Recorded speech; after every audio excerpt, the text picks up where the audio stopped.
नमस्कार साथियों, आज के इस वीडियो में आपको बताने वाले हैं कि जीएसटी क्या है और किन लोगों को करवाना पड़ता है जीएसटी रजिस्ट्रेशन। तो चलिए वीडियो शुरू करते हैं। जल्दी से लाइक कर दीजिए और चैनल पर नए हैं तो जल्दी से चैनल को सब्सक्राइब कर दीजिए। क्या आपने कभी सोचा है कि हम जो सामान खरीदते हैं उन पर लगने वाला टैक्स कैसे काम करता है, या फिर क्या आपके मन में यह सवाल है कि जीएसटी का रजिस्ट्रेशन किसे करवाना चाहिए? अगर हाँ, तो आप अकेले नहीं हैं। जीएसटी यानी गुड्स एंड सर्विसेज टैक्स एक ऐसा टैक्स है जिसने भारत में टैक्स सिस्टम को पूरी तरह बदल दिया। 2017 में लागू किया गया GST excise duty, VAT, services tax जैसे पुराने टैक्स सिस्टम की जगह लेकर आया। इसका मकसद एक आसान, ट्रांसपेरेंट और चोरी से मुक्त टैक्स व्यवस्था बनाना था। यह पूरे देश में एक समान दरों पर लागू होता है और ग्राहक इसे सीधे फाइनल प्रोडक्ट की कीमत पर चुकाते हैं। कई लोगों को मन में यह सवाल उठता है कि जीएसटी क्या होता है और किन लोगों को इसके लिए रजिस्ट्रेशन कराना जरूरी है। इसका फायदा क्या है, आज हम इस बारे में जानेंगे। तो आइए इस वीडियो में जीएसटी के बारे में हर जरूरी बात जानते हैं। तो सबसे पहले हम समझते हैं कि जीएसटी यानी कि गुड्स एंड सर्विसेज टैक्स क्या होता है। जीएसटी एक्ट यानी कि goods and services tax act 2017 में लागू किया गया था। कई इनडायरेक्ट टैक्स जैसे excise duty, custom duty, VAT, service tax आदि की जगह अब सिर्फ जीएसटी लगाया जाता है। जीएसटी को लागू करने के पीछे सरकार का मकसद टैक्स सिस्टम को आसान बनाने के साथ टैक्स की चोरी को रोकना था। यह टैक्स रेट पूरे देश में एक समान है, यानी जीएसटी एक सिंगल कंपोजिट इनडायरेक्ट टैक्स है जो वस्तुओं और सेवाओं की आपूर्ति पर लगाया जाता है। यह एक मल्टी स्टेज टैक्स है, जिसका मतलब है कि गुड्स की सप्लाई चेन में उनकी मैन्युफैक्चरिंग से लेकर रिटेलर्स द्वारा उनके कंजप्शन तक जब भी प्रोडक्ट में कोई वैल्यू एडिशन होता है तो टैक्स लगाया जाता है। हर स्टेज में भुगतान किए गए टैक्स को इनपुट टैक्स क्रेडिट के माध्यम से समायोजित करने का प्रावधान है। आइए अब हम बात करते हैं कि इनपुट टैक्स क्रेडिट क्या है। तो इनपुट टैक्स क्रेडिट एक टैक्स है जो व्यवसाय यानी कि बिजनेस अपनी खरीद पर भुगतान करता है और बाद में इसका इस्तेमाल बिक्री के समय अपनी टैक्स लायबिलिटी को समाप्त करने के लिए किया जाता है। बिजनेस अपनी परचेज पर भरे गए जीएसटी के लिए क्रेडिट क्लेम करके अपने टैक्स बर्डन को कम कर सकते हैं।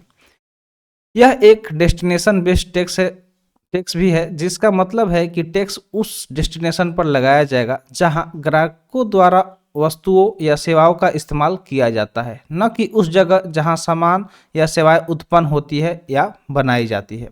ग्राहक उस टैक्स का भुगतान फाइनल स्टेज यानी अंतिम चरण में करते हैं, क्योंकि यह उत्पाद की कीमत में शामिल होता है। विक्रेता सरकार को टैक्स जमा करता है, इसलिए उसे इनडायरेक्ट टैक्स माना जाता है।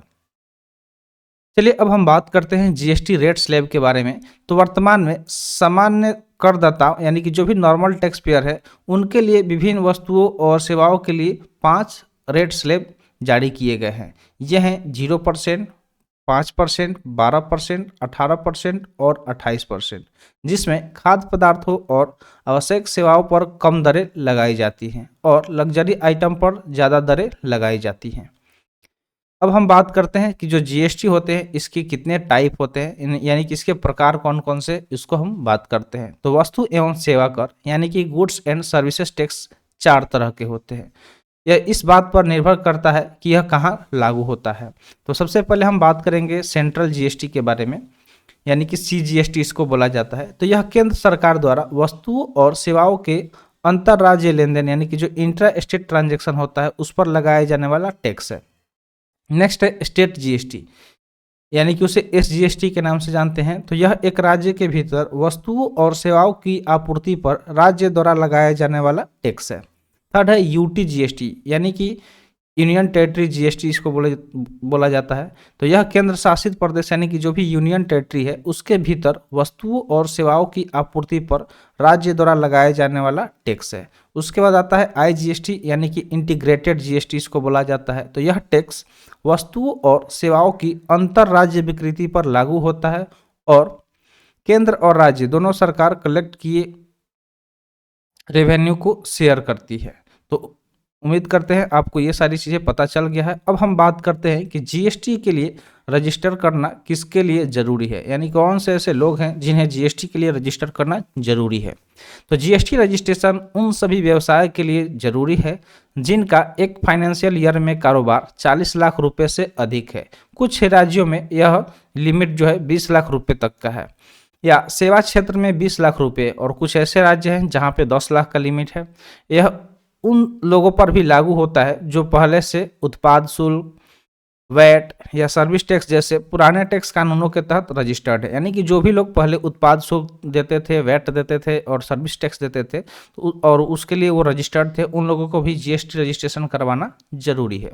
इसके अलावा अस्थायी रूप से किसी स्थान पर कारोबार करने वाले, रिवर्स चार्ज मैकेनिज्म के तहत टैक्स देने वाले सप्लायर और एजेंट, ई कॉमर्स प्लेटफॉर्म चलाने वाले या उनके माध्यम से सेवाएं और सामान बेचने वाले, और भारत में ऑनलाइन डेटा या सेवा प्रदान करने वाले व्यवसायों, जो भी व्यवसायी हैं, उनको भी जीएसटी के तहत रजिस्टर्ड करना अनिवार्य है। तो ये सारे ऐसे आपको चीज़ें बताया गया जिन लोगों को आप जीएसटी के लिए रजिस्टर्ड करना जरूरी है। तो उम्मीद करते हैं आपको जीएसटी के बारे में संपूर्ण जानकारी मिल गया होगा। तो ऐसे इन्फॉर्मेटिव वीडियो पाने के लिए चैनल को सब्सक्राइब कर दें। तो मिलते हैं फिर अगले वीडियो में। Thanks for watching.